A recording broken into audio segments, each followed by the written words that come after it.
Let's start. It's now 12 minutes past 7 p.m., and the meeting is called to order.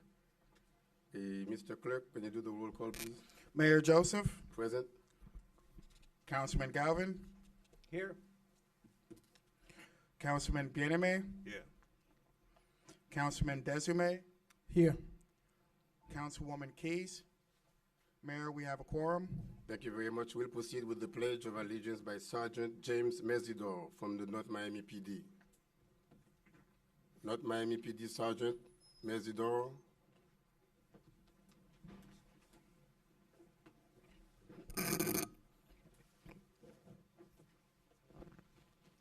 Good evening, everyone. If you could put your right hand over your heart and repeat after me.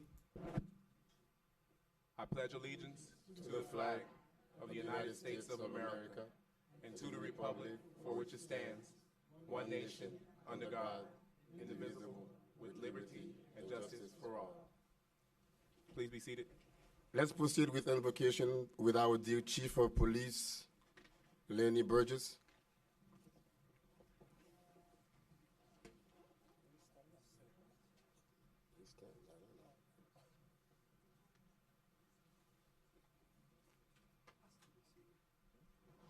That's for going on vacation without telling me.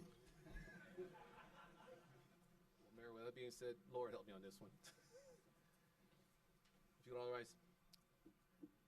Dear Father, I just want to say thank you for making sure that everybody made it here this evening safely. I want to say thank you for that everybody also as well share your insight to make sure this city continue to go forward, to be prosperous, to be productive, that everybody stay blessed through these holidays, but more importantly, while we're here tonight and make it home safely. Amen.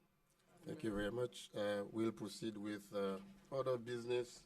Mr. Manager, if you have any additions, deletions, amendments, let's do them now so we can Sure. begin the meeting. Yes, Mayor.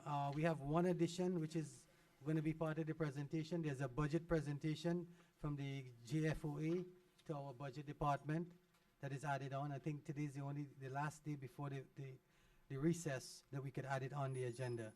And there's one deletion. Actually, I'm pulling tab H as in Henry.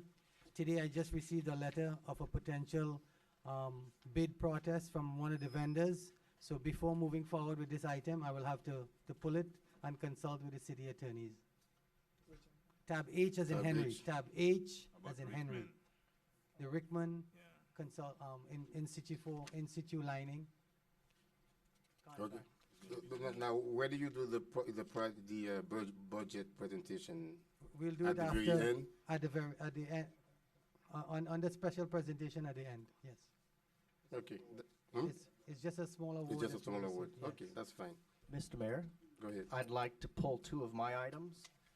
Tab O as in Oscar and tab P as in Peter. OP. And I would like to ask that we move tab R, the selection of the city attorney process, to tab F1 so that we can have that discussion earlier in the evening as opposed to later if the council is open to that. You want to move R, you said? Yeah, I'm moving R, which is the discussion and direction of the city attorney position.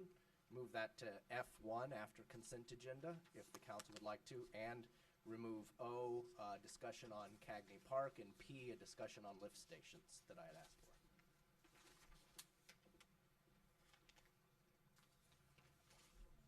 for. Okay. Okay. Now let's go with the special presentations. Mayor, may I clarify one thing? Tab R is going to still be tab R. We'll just read it right after the consent agenda. We're not going to change the tab number. Okay. Okay, so it's just going to still be tab R. We're just going to read it as immediately after the consent agenda. Well, if there is no O or P, there cannot be an R. That's good. Well, it can be an R, yeah. Oh, is it? Really? Thank you, Mayor. All right, thank you. Now, Council, let's go down so we can do the presentations. I think the papers downstairs.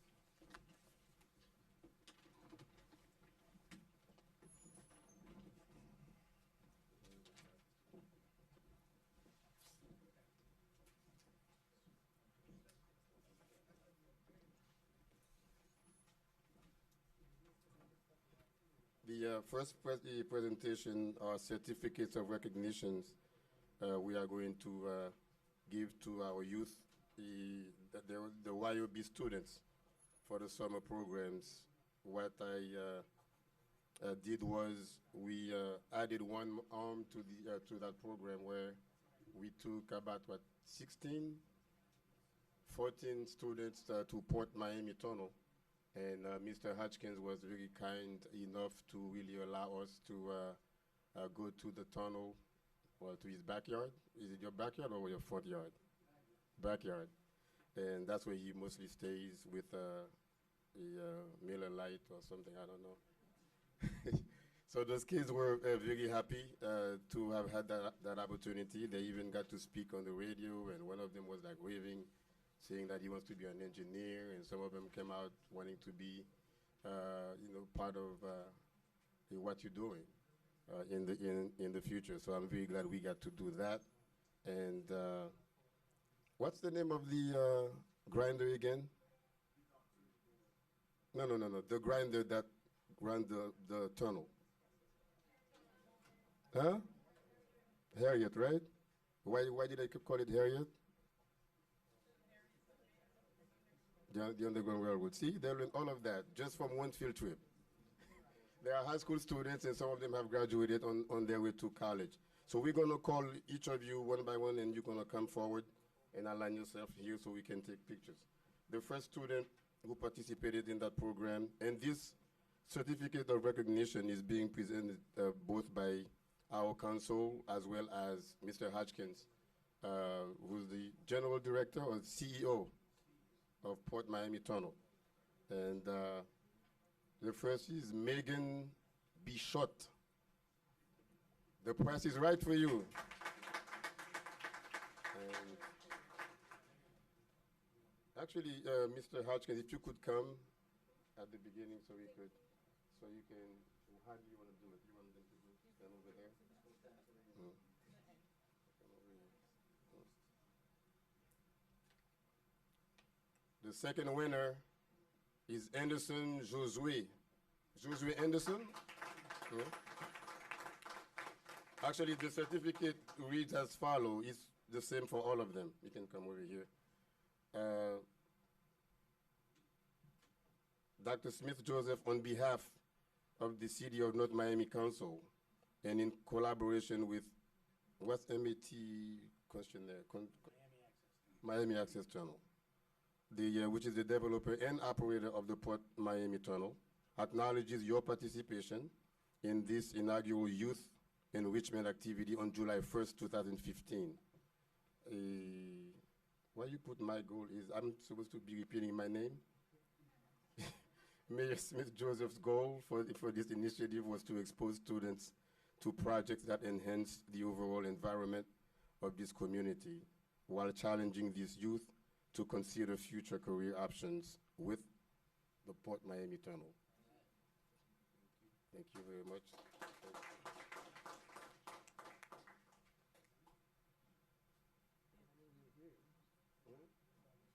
Yeah, but you were part of the leading crew from Parks and Recs. The third winner is Samuel Fortune.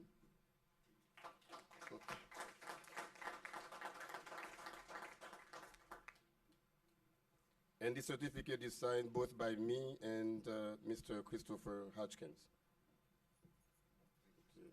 Okay. We'll send you the money later. The next one is Amber Harvey.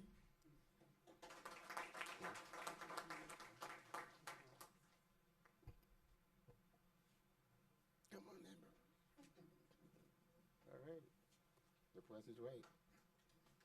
Valerie Richardson.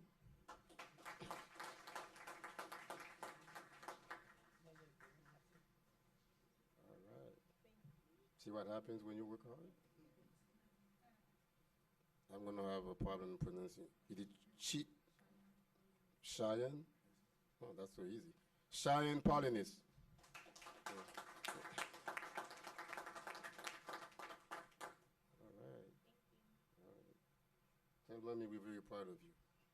Melanie Longsworth. Actually, I have the pleasure to work with Melanie Longsworth. She's a very hard worker, though I never see her. But she works with us in spirit.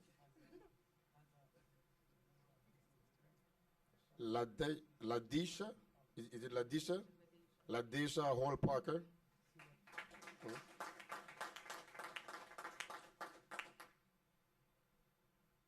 Thank you very much.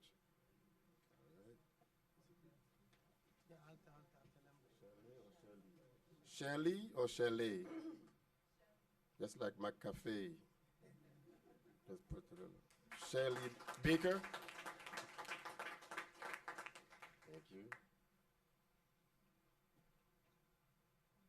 Cambrina Louisset. Louisette. Lucette. Thank you very much. Lonima or Lonima? Lonima Eugene.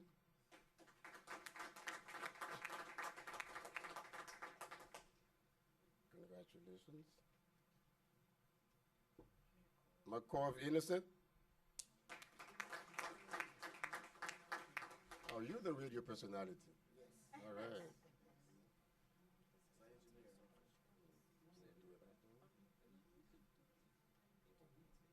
And also we have one, this is a certificate of commendation where we recognize what you did for us, Mr. Hodgkins, and we really appreciate what you did in giving our youth the opportunity to see, are we the 8th or the 9th wonder of the world?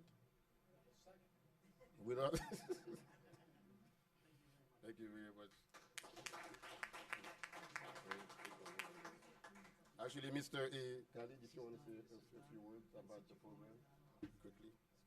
A few words. Just a few. I need to go home too. Good evening. Thank you very much.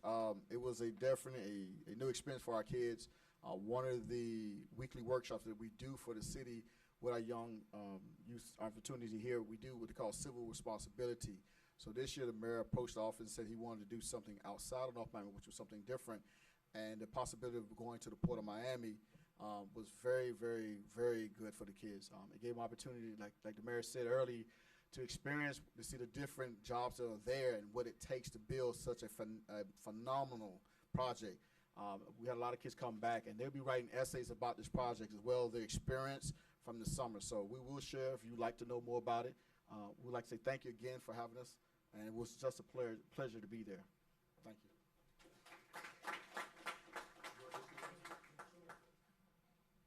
Yeah, my name's Chris Hodgkins. I'm with the Port of Miami Tunnel.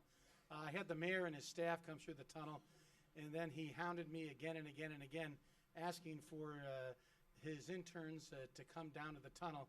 And it was a great experience. But what was great about it is I saw the time that the mayor spent just trying to get these young men and women excited about math and the sciences. And we had a great day, and it was a good time, and we learned a lot. But it's a great message for all of us, because I was leaving, I said to the mayor, thank you for taking the time to really do what you're doing for these young kids. And he said, it's all important for us to be a mentor. He said, when I came here to the United States, I was 14 years old, and I had no one to help me except my uncle, who was my mentor. And it really sends a message to all of us that no matter how busy we get, no matter what we do, no matter what's going on, it's all about the future right here. And I thank the mayor and all the students for coming in and making it a great day. Thank you very much.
Okay, now we have the employee of the quarter presentation, which is going to be done by, who's going to do the presentation?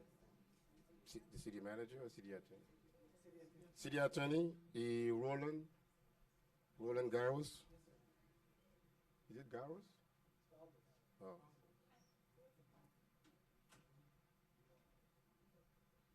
Who has the plaque? Yes. I thought I was third in line, sorry.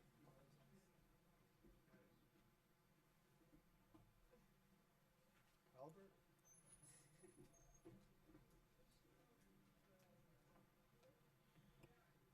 Albert Durandis Bazil from the City Attorney's Office. Very proud to have you here tonight. Please stand up, face the firing squad. This is a statement that was co-written by every member of the City Attorney's staff. There are 3 words that describe Albert: dependable, diligent, and detailed. Despite the constant interruptions, countless deadlines, and a myriad of other duties she faces on a daily basis, you can always count on Albert to provide professional, quality, and responsive customer service. She's able to face daily challenges with a fresh perspective and is driven by excellence. Each day, Albert entertains requests, questions, and demands from both residents and city staff that are completely outside the purview of her role. However, she greets each person with respect, professionalism, and with a genuine willingness to help, a rarity nowadays. Albert embodies the epitome of an employee that goes above and beyond the call of duty each and every single day. With respect to her job duties, Albert is competent, diligent, reliable, and an indispensable part of our team. She's not afraid to challenge the status quo and thinks very much outside the box. Unbelievable, right? So in short, every office in the city should have an Albert. And in short, Albert simply rocks. So please, thank you. This is that's you. She will receive, in addition to the plaque, a parking, an assigned parking space, and a gift certificate, I believe of $50. So we all know who's buying lunch tomorrow. Thank you.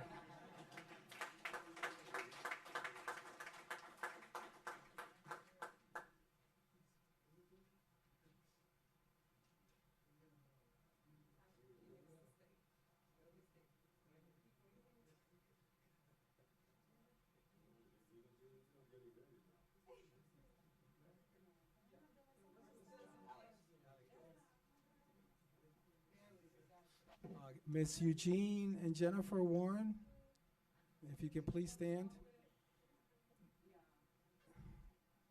This is our city attorney's office right here.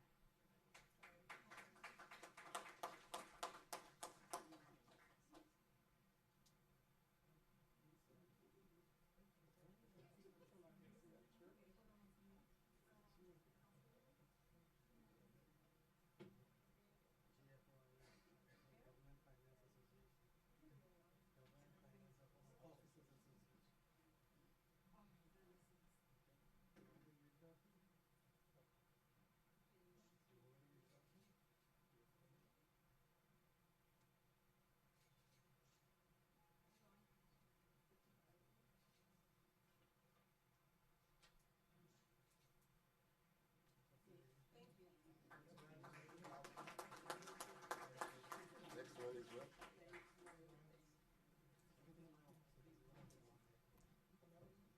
Okay, now we're gonna have Mr. Neil Office, no, by William Welsh, right? Yes. William Welsh is the one who's going to present a plaque to Officer Neil Johnson. And Mr. William Welsh is the president of the Census C Homeowners Association.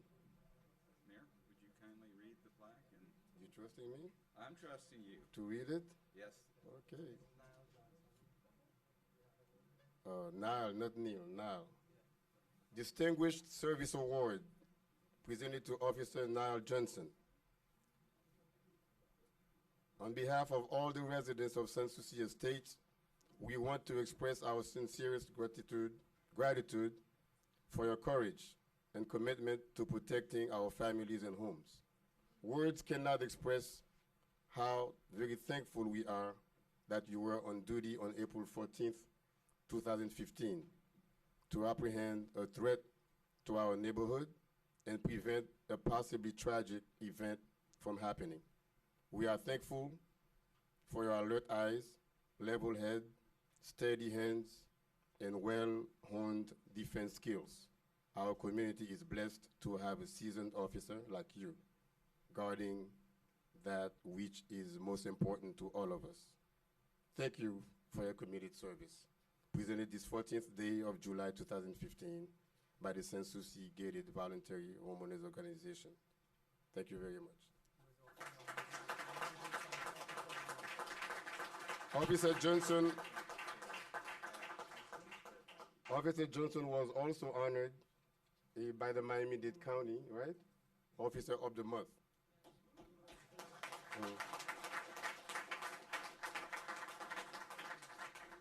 I think when you say going above, beyond and above the call of duty, Officer Johnson has demonstrated that. As guarding our homeowners association, he is actually off duty. He had an opportunity to avoid the situation, but he took the situation in hand and did what he did. He would do this for all of us in the city of Miami. I think every person here should stand and give him a applause, because this is a man that we need in our community.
We have the plaque.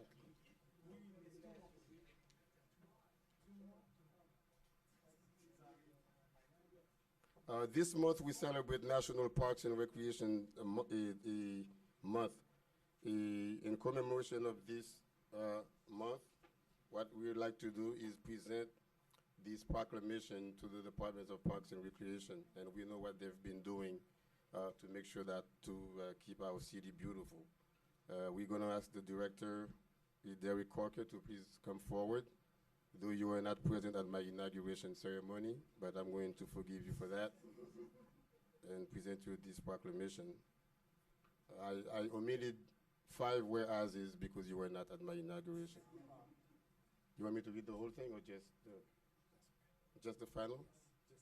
Okay. Just the bottom? Okay.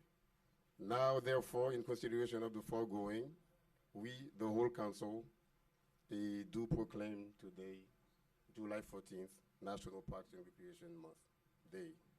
Thank you very much.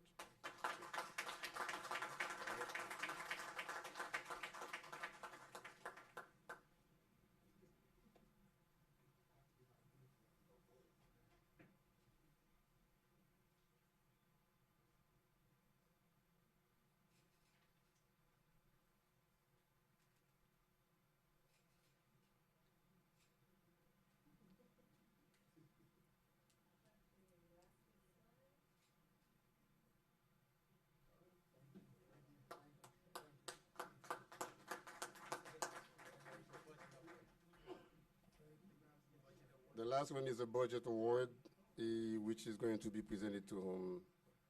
I will make the presentation. By Linda Davidson, right? Linda Davidson, yes.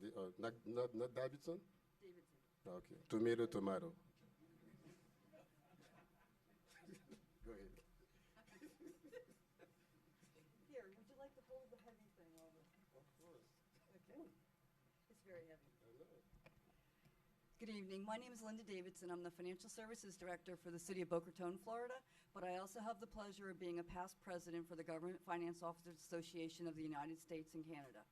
And I'm honored to be here today on behalf of the GFOA to present the Distinguished Budget Presentation Award to the City of North Miami. The Distinguished Budget Presentation Award has been promoting the preparation of high-quality budget documents since 1984. The purpose of the program is to encourage and assist governments to prepare excellent budget documents for the benefits of citizens and other parties with a vital interest in a government's finances. During the 31 years the program has operated, it has gained widespread recognition as the premier indicator of excellence in governmental budget reporting. To earn the Distinguished Budget Presentation Award, the City of North Miami had to substantially conform to the program's demanding criteria. Such a record reflects the professionalism and commitment of numerous individuals as many hours of hard work. I'd like to recognize your Office of Management and Budget staff, Arthur Sori, Terry Henley, and Roy Brown. This is the second time that the City of North Miami has won this award. And I had the pleasure of presenting your first award for this, and that was quite an accomplishment of time and commitment and effort and the professionalism of your staff. So on behalf of the Government Finance Officers Association, it's my privilege to present to the City of North Miami this Distinguished Budget Presentation Award. Congratulations and well-deserved.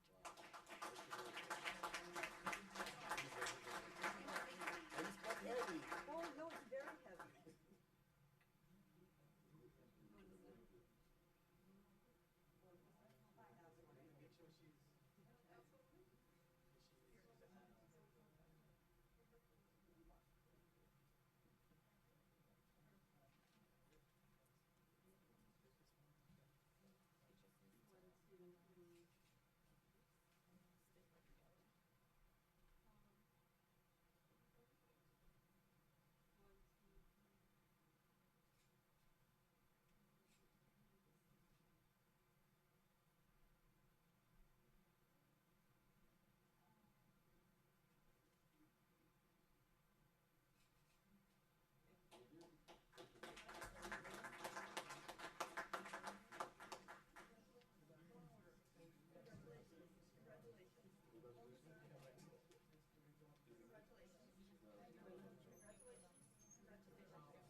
Also with us, we are blessed with the presence of our State Representative Joe Geller, District 101, who is going to come and make a special presentation about the last legislative session. He's going to give us a brief update of what went on and how they've been affecting our lives in South Florida. Thank you, Mayor, members of council, Mr. Manager, Mr. Attorney, Mr. Clerk, Mr. Budget Director. Very happy to be with you and with the citizens of North Miami tonight. As you know, we recently concluded not only the regular legislative session, but the special session that we had. And I want to just comment on a few things very quickly.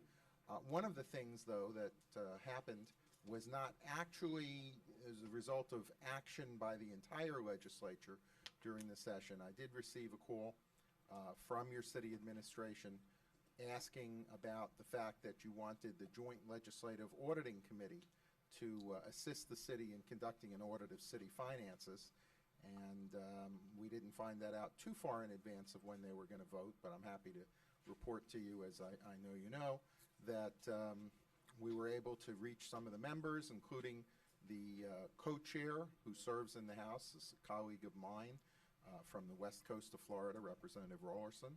We spoke to most of the House members. There had been some thought that for some reason that it might not be supported, and I'm happy to report to you, as you undoubtedly know at this point, that we were able to help get a unanimous approval for you on the Joint Legislative Auditing Committee to help provide those services to the city, so we're glad to be of help in that respect. There were a few things that went right during the session, a few things that got done that we thought were good. One in particular, I serve on both the Education Committee and as ranking Democrat on the K-12 subcommittee. We did manage to get a bill passed and signed into law that reduced the amount of testing that our students are required to take. That's a real problem. I saw Councilman Somé nodding his head. He's in the education system, certainly very familiar with that. And as a result of the bill that passed that made so many tests not mandatory any longer, Dade and Broward County School Boards both voted to reduce by over 200 the number of mandatory tests that students in our school systems have to take. We have more to do, but that's certainly a good start and a beginning of an end to having to teach to the test, which is a waste of the students' time and a waste of the talents of some very good educators. Also possibly of some interest to some of the people who live in the city or are seeing this, the legislature took the first step towards reducing some abuse in the guardianship system. For any of you who've ever run across that kind of system where someone needs to have a guardian appointed, even if it's a family member, there can be real problems with it. Unfortunately, there's also, in some circumstances, not even a family member to serve, and they have these professional guardians. And there have been a lot of complaints of abuse and financial abuse, and I'm happy to say that we did pass some legislation to help rein this in. It's not by any means a done deal, but it's a first step, and that was signed into law. Also, one of the things that I was personally involved with, a bill that I introduced, was incorporated into an education bill from the House to reduce bullying in our schools. There is a requirement now that schools have an anti-bullying plan, but sometimes those plans end up on the shelf gathering dust. And so we had a bill that would have required that every school in the state update their anti-bullying plan every 3 years, and that also would have made it mandatory that any school personnel who witnessed this were required to report it. And as a freshman, I'm happy to say I got it through all three committees in the House, and it passed the floor of the House 117 to nothing, so I was pretty proud of that. Unfortunately, as you know, our House chose to adjourn early, and so we weren't able to bring that to conclusion with the Senate. And I got another bill passed to also, in the field of elections, rein in some of the abuses that we have with these questionable write-in candidates. That also passed the House, and perhaps in the next session we'll get through the Senate. I have to say, though, that the biggest issue that we had in this Senate, in this past session, was the issue of expanding access to health care. And as I've told other city commissions and city councils in our district, this is really a problem. And I don't think it's even fair to say that this is a partisan issue, although I understand there's opposition to what is called Obamacare, the Affordable Care Act. But the state Senate, which is dominated by Republicans as much as my chamber is, was able to act in a bipartisan fashion and put through a really solid plan to help accept federal dollars and expand access to literally hundreds of thousands of Floridians. Some studies say upwards of 800,000 people in this state that need health care. For whatever reason, the leadership in the House of Representatives just would not budge on this issue. They adjourned early before we'd completed our one task, which was to pass a budget, and in doing so necessitated a special session where we went back to Tallahassee to get a budget adopted. The budget that finally came out was not one that I agreed with, and I voted against the final budget. And one of the reasons I did that was because it did not expand access to health care. Understand, please, clearly, that the federal government is willing to give us billions of dollars to help expand access to health care. Over a 10-year period, $50 billion of taxes after all that we paid. And how we turn that down, I don't understand. And unfortunately, our final budget also did not listen to the voters of our state, who voted by 72% to spend more money to preserve our environment through Amendment 1. 72%. Again, that's not a partisan vote. That's overwhelming. And yet our final budget did little to help preserve additional land and water. And then finally, there were some tax cuts, and some of them were good, but unfortunately, the most of the money was a communication services tax, which spent $200 million giving people the tiniest imaginable break on their cell phones. For every $100 that you spent, you get literally about $1.63 a month in tax relief. And I don't think that makes a difference. I know a lot of people in our community are in difficult economic circumstances, but I just don't see who's going to be helped by $1.63 when if we use that $200 million to address critical needs in our state, to address the needs of people with disabilities, to address the needs of people that are, you know, in some cases that have mental illness, who are being warehoused and incarcerated when they should be treated, for services for our elderly, for more money for education. $200 million we could have found some good use for. So I voted against our final budget really for those three principal reasons. There were some good things in it. Unfortunately, even a lot of those were vetoed by the governor, although some of his vetoes do make sense. Nonetheless, we're going to be back at it next session. We're going to be back up trying to do things. We're going to continue to do what we can from our office to help the city and to address its priorities in Tallahassee, as we were able to help with last year. We're happy to work with you, with members of the council, with your administration, and see what we can do to address these issues. We're always available to help any constituents who have issues. Please call our office. If it's a state issue, we're happy to help. But I really will leave you with the thought, we need to do something about this access to health care. We pay for people who go to the emergency room, even though we get help from the state and from the feds. It's a bad system. Most states are moving in a different direction. Our state needs to do the same. So if there are any questions, I'll be happy to thank you.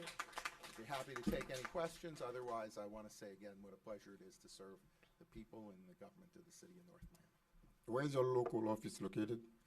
Right now, we've talked with your administration about having an office right in North Miami City Hall if there's one available, and if that, we're hopeful that'll take place, Mr. Mayor. How much are you willing to pay? We're willing to negotiate. The state gives us some money to help with that, and we would love to be right here in the city of North Miami. It's important, and we've had some conversations, and we'd like to see that happen. I understand to some degree that depends on your plans as the city moves forward with some ambitious plans for the downtown area, but we don't need much space. We'll take just a little corner if you have it. Okay, so you want to be on the move with us? Yes. Okay. Thank you very much. Thank you, Mr. Mayor. Thank you, members of the council. Thank you. Now we need, I believe we have no city project update, hurricane preparedness. Yes, Issues? very short is going to be Sergeant Brinson to give us a short update. I'd also like to express our condolences. He lost his father last week, and still continued on the job. Appreciate it. Mr. Mayor, members of council, Mr. City Manager, department heads.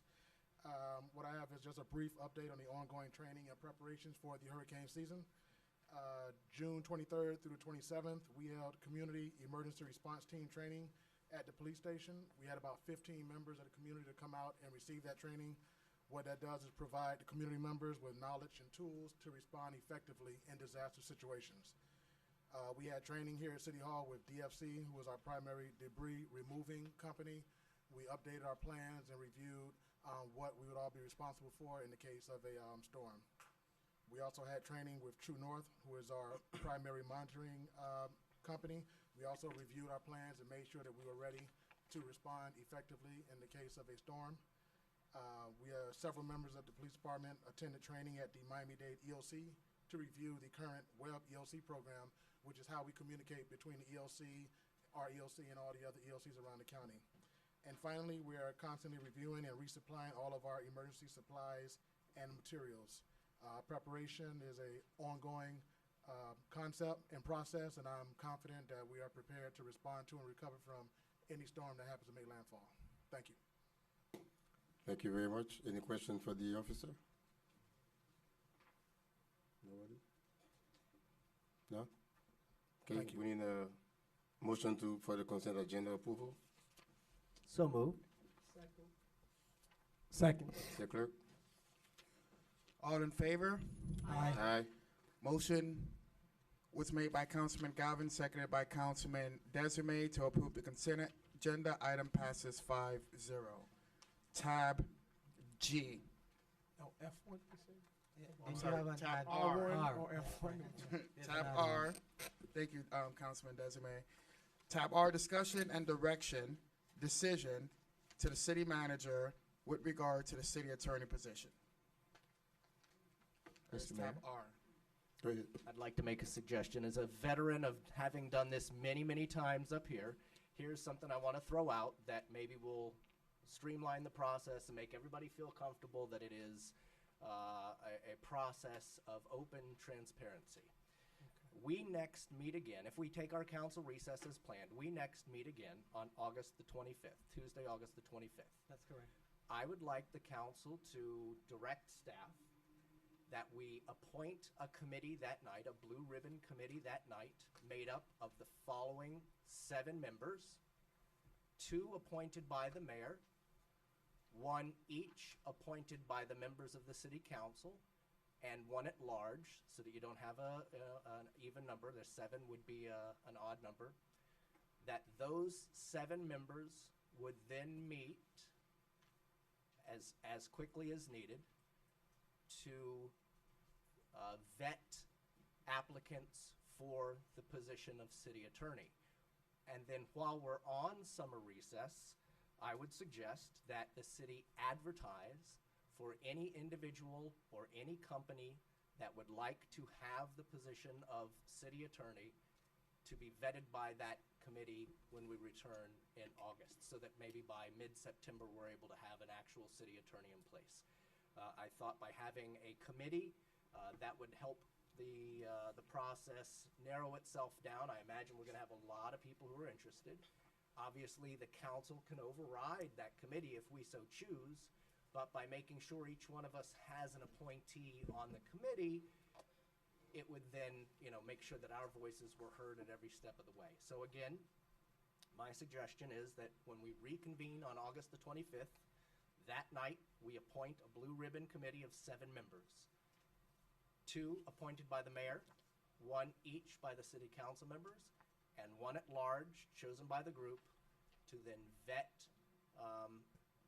candidates as we've then advertised as quickly as possible now over the summer break, so that we have a group of people to come back and look at. Mr. Mayor? Go ahead. Oh, go ahead, Vice Mayor. Okay, I like your suggestion very much, and that was the reason for me bringing forward the discussion, was to give direction to our manager. This is the only position that council does get to appoint, and we did not give our manager any direction at the last meeting. That being said, I do want to bring up to the public, I was approached by Joe Geller on behalf of Green Spoon Martyr, who made the suggestion and the offer to act as Green Spoon Martyr would act as the interim attorney, if it was a pleasure, to give us stability over the summer until we do find an attorney. We do have issues coming up. We do have ongoing matters. I know Mr. Geller he has over 20 years of municipal experience. He's got a lot of integrity. I know he cares about the city, and he was approached, so I'm bringing that forward to see if that would be the council's pleasure to have an interim, an interim attorney as opposed to our deputy attorney. Mr. Mayor. Councilman, what's your name again? Oh, the soulmate, no, I yield, go ahead. Go ahead, no, go ahead. Okay, and Mr. Mayor and Councilman Scott Galvin bring a motion on the table, and It wasn't a why don't we motion. finish with A the discussion? suggestions, right? No, that was a suggestion, not a motion. I would like to talk about that first, about the committee. Then after that, if we have to bring something else, we will do it. So. Okay. From my standpoint. Mr. Desulme. Go ahead. No, what I was gonna say is I actually like your motion, or your discussion, your point of discussion, Scott, that I do believe in transparency. The only thing I would add to it, I don't know if it'll be a friendly amendment, that it does ultimately come back to the council to make the ultimate decision. The committee would make a recommendation to us, whatever names that they bring to us, and then we'll make the final vote. Yeah, that's totally dictated by the charter anyway. Okay. The committee can't appoint, we would have to appoint, so we can Perfect. accept the committee's appointment, or we could reject the city's appointment and put in place whomever we wanted. And to Councilwoman Keys, we have at our last meeting already appointed an interim city attorney, so unless somebody wanted to remove Mr. Galdos as our interim, I would prefer, for stability's sake, leaving him in place as the interim, and allowing a committee to come back after we've had a summer to digest all of this. And obviously, any company who wishes to apply for, I can't control the volume of my microphone. If you want me to turn on this one too, I will. Come on, you don't need. Guys, don't sit there and do this from the back of the room. It's not helping. But the point I make is this. We've got an interim. Let the interim stay. Over the summer, we advertise. Any company or individual who wants the job can apply. And then once we return from summer break, the seven-member Blue Ribbon Committee vets over a couple weeks period, makes some recommendations, and then we choose. But Mr. You want the committee today? We have to put together the committee tonight. No, I would say let the committee, and if we have to call a special session on recess, we can. I would hate to do that. Yeah. But, my thought was on our next meeting on August the 25th, appoint the committee. Then they have 2 or 3 weeks to vet whoever has applied. And then certainly at the very latest, by the end of September, we have a meeting to choose who our new attorney, be it a person or a company, whoever that would be. I'll make that as a motion that we follow that timeline with that 7-member Blue Ribbon Committee. And Mr. Mayor, I don't know if I can bring just a friendly amendment. If you decide to put together the committee tonight, then they have the whole month and a half to start working on it. And when we come back, at least we have an idea of when they're going to be presented to us a recommendation. My only concern with that is, honest to God, this idea occurred to me as we were standing down here tonight handing out special awards, so I've not had the chance to call anybody and ask them if they want to serve, and I would hate to put somebody's name out there tonight, and then they're like, no, I don't want any part of that, or somebody else is interested in that, that kind of thing, at least. Okay. That's fine. I don't know what... Okay, so can I repeat his motion so that we can be clear, so that I can make sure I have it clear on the record? Councilman Galvin made a motion that on August 25th, our next council meeting, that 7 members would be appointed to vet applicants for the city attorney position on that day. The mayor would make 2 appointments, each council member would make 1 appointment, and there would be 1 appointment made at large. Between now to August 25th, the city manager shall publish the city attorney's position during the recess, so that when the applicant, when this particular, these group of individuals get together, they can vet the applicants, and at that point, all final decisions are made by the council. That's your motion that I have. Did I read that correctly on the Yeah, record? and my goal is that by the very latest, the last meeting of September, we would have somebody in place, no later than the end of September. That's aspirational goal, but in terms of what you want now, in terms of putting things in place, did I read your motion correctly? Yes, sir. Okay, do I have a And, second to that motion? or- No, just a clarification, and to put an RFQ. An RFQ, not an RFP. And to hire, and put a language where we can affirm an individual to apply for the Right, position. I like think that. that's what the That's a councilman said, clarific- because I wrote it, it says, Yes. Yeah, the advertisement should say but a to an firm, RFQ. right, a firm or an individual. That- as cla- That's my question. Are we opening it up to firms as well? Everybody. In my opinion, yes. Yeah. Okay. Come one, come all. Okay, so the motion as I read it, to include as the manager published this particular meeting, it would be, this particular position, it would be an RFQ, and firms and individuals can apply for this position. That's what I had. And that's to complete the motion that was made by Councilman Galvin. I'll second that. Motion was made by Councilman Galvin, as read by the clerk on the record. It was seconded by Councilman Desume. All in favor? Can I make a friendly amendment to that? Sure. Hmm? I can? I'm open to it, sure. I Yeah. gave you You two have to appointees, gavel. though. Well, I mean, it can either be accepted or rejected. If, Yeah, yeah. if one of the members that I appoint can also be the chairman of that group, the chairperson. I don't see Okay. that as a problem. With the friendly amendment, one of the members, the chair shall be designated by the mayor. appointee. By the mayor. The mayor gets to designate the chair of this particular committee. That's fair? Okay, so the motion was made by Councilman Galvin. It was seconded by Councilman Desume. And the motion is as read on the record with the amendment made by Councilman Desume and Mayor Joseph. All in favor? Aye. All opposed? Nay. That item, You say name? I said no one opposed. that item passes 5-0. Thank you, Mayor. Thank you, Councilmember. Tab G. Proposed resolution of the mayor and city council of the city of North Miami, Florida, condemning the Dominican Republic's impending mass deportation of Haitian immigrants, urging the Dominican Republic to comply with international human rights law and halt all impending deportations, and further urging the Obama administration to use its political and economic leverage to get Dominican authorities to reverse course, providing for an effective date and for all other purposes. The staff present any, prepare anything this is for any staff No, presentation? No, I know it's your item, but I don't know if the It's- staff prepared anything. No? No. Okay, so we'll open it to the public then. Public hearing is now open on tab G. Public hearing is still open. William Prevotel, 11950 North Bay Shore Drive. I would like to speak in favor of this and in favor and support of our president, who I think has done some really remarkable things in light of a great deal of resistance during his 6 years as president.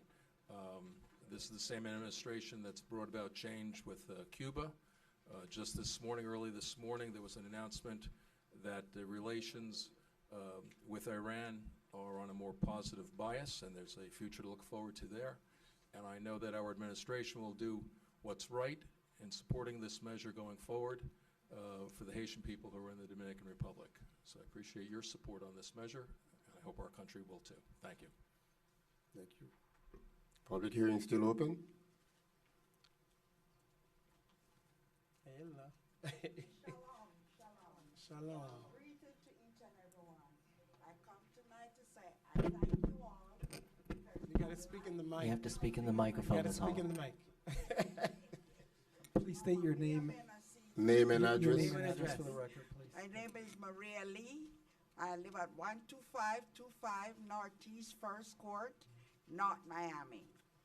I come to thank each and every one for my light will be putting up pretty soon. Thank you all, and God bless you. Thank the city manager and each and every one. Amen. Amen. Praise the Lord.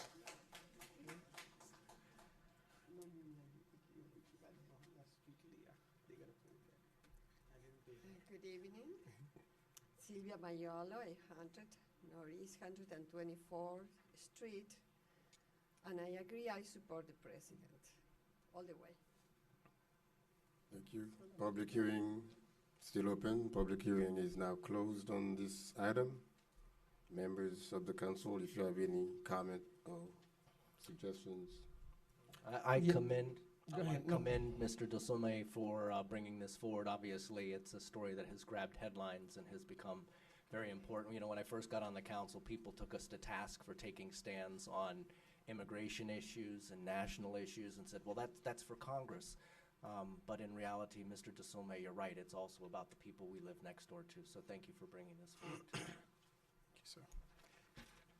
Mr. Mayor, if you may allow me, that since this is my first piece of legislation, I wanted to put something together where not only I would ask my colleague on this dais to make any friendly amendment. I know some had some issues. I spoke to the attorney with the language. This is something that's very passionate. With you reading the headline, just in the recent days, there was an editorial in the New York Times now. We're talking about the New York Times as well as the Miami Herald condemning. But the county a couple weeks ago did pass a resolution, and Steve Forrester, who's an activist, very passionate, dealing with immigration, and I worked very, very hard to put something extremely harsh, that's kind of in your face type, but I am willing to, I guess, edit if there needs to be any language that you guys feel that we could make some amendment to it, which I have no problem, but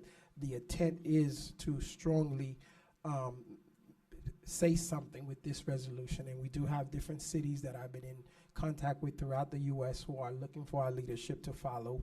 And also on Thursday, the mayor and I and Councilman Bien-Aimé will be hosting a press conference in front of MOCA. Hopefully the whole council. Well, hopefully I'll get some more members on board tonight. We could add to the name of the press release tomorrow. This is very shameful, and it's very, very disturbing to folks that we serve in this city and throughout the nation. So thank you, Councilman Galvin and the entire council, but I am open to any amendment to it. I know Roland said this piece of legislation is the longest in the city's history. The whereas, so shameful. I know that was a problem. We could take that out, and the intent, we're not calling the president shameful, but we do need him to actually say something, because the only way we're going to get this resolved is by economic and political pressure on the Dominican Republic, and they should be shameful. Thank you. Thank you. Any other comment, suggestions? Mr. Mayor, and I remember last year we passed a resolution close to that when the law just was passed in the Supreme Court of the Dominican Republic, and I'm in support of that. And I don't see any problem with the language that urging the president. We're not asking him to just to do anything. We just encourage that he take action and require that the Dominican Republic respect the right of the people and stop and violating the human rights of those people. That's I think that's a good piece of legislation, and I would support it. Thank you, sir. The only thing is, someone did mention we add Hillary Clinton to it, urging her to make a statement, and the reason that she's the leading person on the Democratic side, but we will also add, if you don't mind, Jeb Bush. Yes, No, Jeb Bush, I'm sorry. Mr. Councilman. Yes. And Hillary Clinton is a citizen. She doesn't hold any government power, and in the Republican Party they have about 13 candidates. Yes. I don't think it's appropriate to add those individuals on. I understand if So it leave was it the as is. Secretary of State, Yes, like that's John Kerry, but when it comes to and citizen, I don't think it's appropriate to add Hillary or any candidate in the matter. Okay, well, I mean, her being the front runner and someone who's coming to our community for vote, We I don't know think. yet, sir. But, no, well, I understand that, but we have the two other candidates who did make a statement. We asking her to just condemn what's going on. We're not asking her for anything else, as far as that, but I'm open to even taking her out if you suggest that, sir. Yeah, and for Marco Rubio, I understand he's a current senator, and but Yes, when he it is. comes to Jeff Bush or Hillary Clinton or any other person who's not an official of the government, I don't think it's appropriate to add Hillary Clinton in that. It become like a political partisan and resolution. Although if Donald Trump wants to chime in, I'd be happy. We'll take his comment. Yeah, I think I would agree with that part because she's just a regular citizen, just like everybody else. And if you ask to add her name, then you would have to do all the presidential candidates, to step up to the plate and do the same.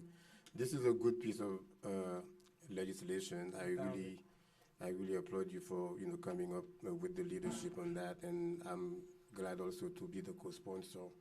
When like we always say, human rights is not just a local or national issue; it's an international issue. And as the leader of the world, I mean, the president of the United States, has the duty to really step up to the plate, because when you see these things happening, there is a potential for it to affect every other country. It's like if the president would want to pass an executive order to send all the blacks to Africa, and then what would happen? And we know the story of Rwanda, the story of different countries, genocides, and this is not any different. Dominican Republic, they're killing Haitians every day, hanging them. I've been to the Batays in Dominican Republic, and you see where the conditions that some of these Haitians are living in. They're born in there for the past 50. Some of them are 60 years old. They don't have a birth certificate. They don't have a nationality. Okay, so much less a passport. So therefore, I would So we support deleting- this. Huh? I'm sorry, Roland, we I deleting was the about to whereas. ask specifically, Councilman, which are I believe you mentioned Hillary Clinton as being removed Yes. and replaced by Secretary? Well, yes, the whereas, is that what you're saying? President Obama is the president Yes. of the country. That means he's the boss of the Secretary of State. That means we don't have to go that far. As soon as we go to the president, we don't have to go to whoever's come on the bottom. So we are deleting on page 3, I believe, the whereas. That would be the third whereas. The third Right. whereas. Yes, sir. Any other? Actually, I think we're on page 4. Page Well, three. three of Page 6. three. Three of four. Okay, perfect. The third And then whereas. you will make the, I guess, appropriate arrangement towards the end Yeah. of Yes, the sir. different section. Yes, sir. Thank you. Do I have a motion to approve tab G with amendments? So Yeah. moved. Second. Motion was made by Councilman Galvin. It was seconded by Councilwoman Keys. This motion is to approve tab G with the amendments as stated on the record. All in favor? Aye. All opposed? Item passes 5-0. Tab I. Proposed resolution of the mayor and city council of the city of North Miami, Florida, authorizing the city manager to do all things necessary to negotiate and execute a police vehicle lease to purchase agreement with Bancorp Bank with a term of 36 months for the initial lease purchase of 2016 Ford Utility Police Interceptors, one 2016 Ford Sedan Police Interceptor, and one 2016 Ford Transit 250, reserving the option of 2 one-year renewals to include additional vehicles for law enforcement use by the North Miami Police Department at an aggregate cost of $1,057,993.92, payable from the Fleet Vehicle Replacement Fund and Reserve Fund in 3 yearly installments in accordance with the terms, conditions, and specifications contained in the invitation to bid, police vehicle leasing, ITB number 200315, providing for an effective date and for all other purposes. And that was tab I. Any presentation? Yeah, just briefly, the police department presently leases vehicles for investigations pertaining to vice, narcotics, and undercover services. This contract will allow for a variety of class and services for various police department personnel. Banco, the company that actually won the bid, provides leasing services to various municipalities and state agencies. And I will just read out a few. Presently, they service Bal Harbour, Volusia County, the FBI, Hillsborough County, Manatee County, and the list goes on. So presently, we are requesting the $353,000, which is budgeted in the fleet department for the purchase of these 25 vehicles.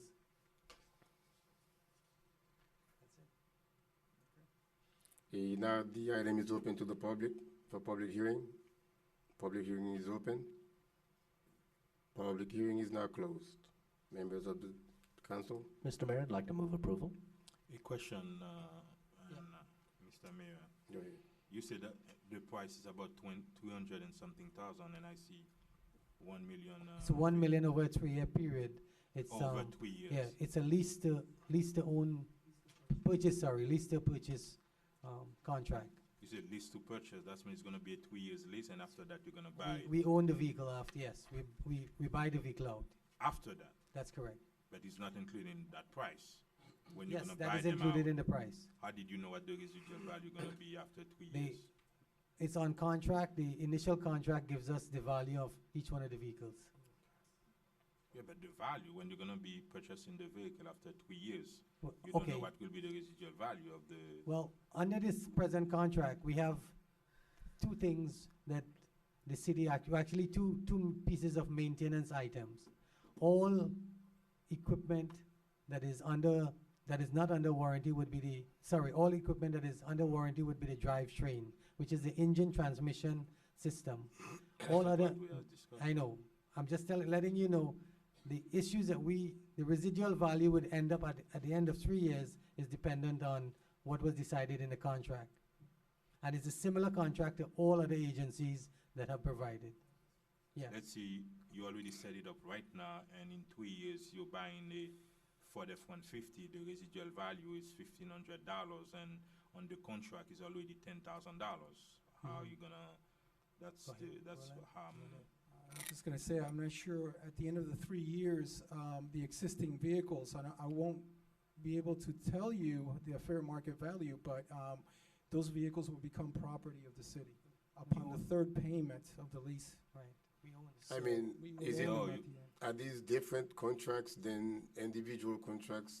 Like if I were to walk into a dealership, a car dealership, and I decide I'm going to lease this Ford Focus, for example, and at the end of the 36-month lease, we have a clause in that contract that I am entitled to purchase that property. That price is already calculated. Exactly. So we should know what the values of these vehicles would be at the end of the lease. Mr. Yes, Mayor Mr. is gonna, no, he's gonna say we're gonna buy it for the market value or the residual value that just, and after 3 years that we don't know. Let's say after 3 years, the market value is $10,000. We're gonna buy it for $10,000. What I wanna know, and did we already set the price at the beginning of the lease? That's mean. Yes. I'm talking about the value after 2 years that we own that vehicle. No, I don't believe the price is set at the end. The price is set for the first 3 years of the contract, not at the end. No, of I the know how much contract. the lease gonna be. You set it up, but after you got it on it, where you gonna find the money to buy it? Isn't that $1 million?